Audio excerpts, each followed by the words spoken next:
Hello, welcome back to Elaina and Gio. നമ്മളിപ്പോൾ ഉള്ളത് പാരമട്ട west ഫീൽഡിലാണ്.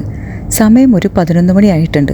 കുറച്ച് അത്യാവശ്യ സാധനങ്ങൾ വാങ്ങിക്കാനാണ് നമ്മളിവിടേക്ക് വന്നിട്ടുള്ളത്. ആദ്യം വന്നപ്പോൾ തന്നെ കണ്ടത് ഈ കസ്റ്റേർഡ് ബണ്ണാണ്. അപ്പോൾ ഇവിടെ നിന്ന് തന്നെ തുടങ്ങാമല്ലേ. നമ്മളിവിടേക്ക് വന്നത് ട്രെയിനിലാണ്. റെയിൽവേ സ്റ്റേഷനും ഷോപ്പിംഗ് സെൻറ്ററും ഇൻ്റർ കണക്റ്റഡ് ആയതുകൊണ്ട് നടന്ന് നമ്മൾ നേരെ വെസ്റ്റ് ഫീൽഡിലെത്തി. നേരെ പോയത് ഫാർമസിയിലേക്കാണ്.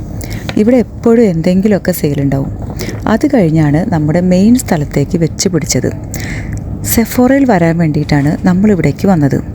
അന്നയ്ക്ക് കുറച്ച് മേക്കപ്പ് പ്രൊഡക്ട്സ് വാങ്ങിക്കാൻ വേണ്ടിയാണ് ഇന്നത്തെ ഈ വരവിൻ്റെ ഉദ്ദേശം. എല്ലാം നേരത്തെ പ്ലാൻ ചെയ്ത് വെച്ചിട്ടുണ്ടെങ്കിലും ഇവിടെ വരുമ്പോൾ ഒരു കൺഫ്യൂഷനാണ്. വേറെ കുറേ ഓപ്ഷൻസ് കാണുമ്പോൾ എല്ലാം ഒന്ന് ട്രൈ ചെയ്യാൻ തോന്നില്ലേ. മെജോറിറ്റി ഐറ്റംസിനും ടെസ്റ്റർ ഇവിടെ അവൈലബിൾ ആണ്.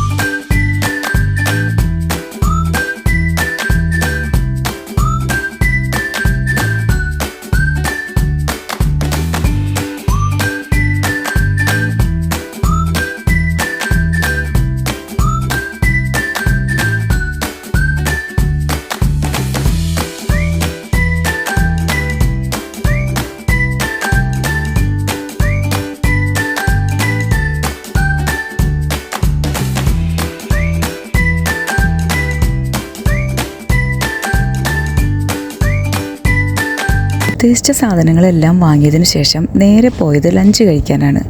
ഇവിടെ വന്നു കഴിഞ്ഞാൽ ലാബിലേക്ക് ഒരു ചെറിയ സൈഡ് വലിവ് ഉണ്ടാവാറുണ്ട്. ബിങ്സ് കഴിക്കാതെ പോയാൽ പിന്നെ ഒരു കുറ്റബോധമാണ്. അന്ന ഇൻട്രൊഡ്യൂസ് ചെയ്ത് തന്ന ഒരു കൊറിയൻ ഡെസേർട്ടാണ് ബിങ്സു. ഷേവ്ഡ് ഐസും കണ്ടൻസ്ഡ് മിൽക്കും ഒക്കെ ഇട്ടിട്ടാണ് ഇത് ഉണ്ടാക്കുന്നത്. ലവ് അറ്റ് ഫസ്റ്റ് സൈറ്റ് എന്ന് പറയാറില്ലേ, എൻ്റെ കേസിൽ അതായിരുന്നു മാംഗോ ബിങ്സു. ഈ കാണുന്നതല്ല കേട്ടോ മാംഗോ ബിങ്സു. ഇത് ഞങ്ങളിവിടെ കഴിക്കാൻ വേണ്ടി വാങ്ങിച്ചതാണ്. മാംഗോ ബിങ്സു അവരവിടെ ഉണ്ടാക്കുന്നതേ ഉള്ളൂ. ഇപ്പോൾ അന്ന നല്ല ഹാപ്പി ആയിട്ടിരിക്കുന്നത് കണ്ടില്ലേ. അതായത് അവൾക്ക് വേണ്ട സാധനങ്ങളെല്ലാം കിട്ടിയപ്പോഴുള്ള ആ ഒരു ഹാപ്പിനെസ്സാണ് അവളുടെ മുഖത്ത് അവിടെ കാണുന്നത്. കഴിക്കാൻ തുടങ്ങിയപ്പോഴാണ് അന്ന അതിൽ കിടക്കുന്ന ഉള്ളിയുടെ പീസസ് കാണാൻ തുടങ്ങിയത്. അപ്പോൾ അവൾ എൻ്റെ അടുത്ത് ചോദിച്ചു, അശ്ശോ ഇതിൽ നിറയെ ഉള്ളി ഉണ്ടല്ലോ, അമ്മ ഇതെങ്ങനെ കഴിക്കും? എനിക്കാണെങ്കിൽ ഉള്ളി എൻ്റെ ഒരു എനിമിയാണ്. എനിക്കെന്തോ അപ്പോൾ പ്രത്യേകിച്ച് സങ്കടമൊന്നും തോന്നിയില്ല. കാരണം ഞാൻ നമ്മുടെ മാംഗോ ബിങ്സ് വരാൻ വേണ്ടി വെയിറ്റ് ചെയ്യായിരുന്നു.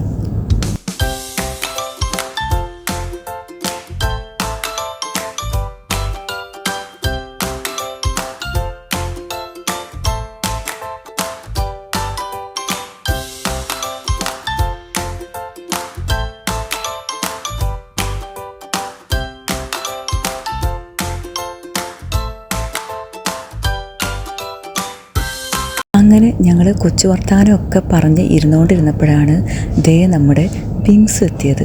ബിങ്സ് കണ്ടു കഴിഞ്ഞപ്പോൾ പിന്നെ നമ്മുടെ സിനിമയുടെ ഒരു ഡയലോഗില്ലേ, ചുറ്റും നിൽക്കുന്നതൊന്നും കാണാൻ പറ്റില്ല എന്ന്. അങ്ങനെ ഒരു അവസ്ഥയായി ഞാൻ.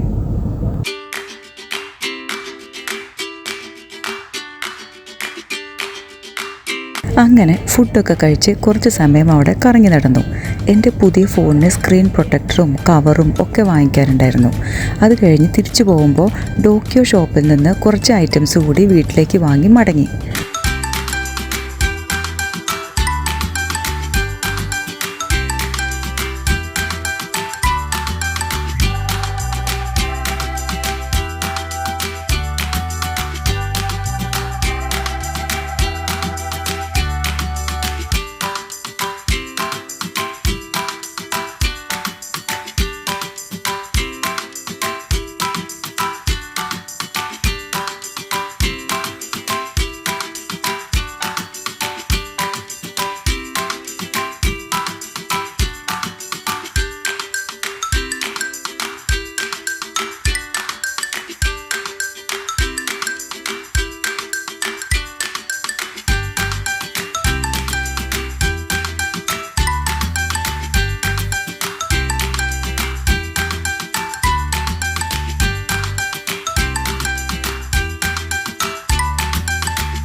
അപ്പോൾ ഈ വീഡിയോ ഇഷ്ടമായെങ്കിൽ എല്ലാവരും സബ്സ്ക്രൈബ് ചെയ്യണേ.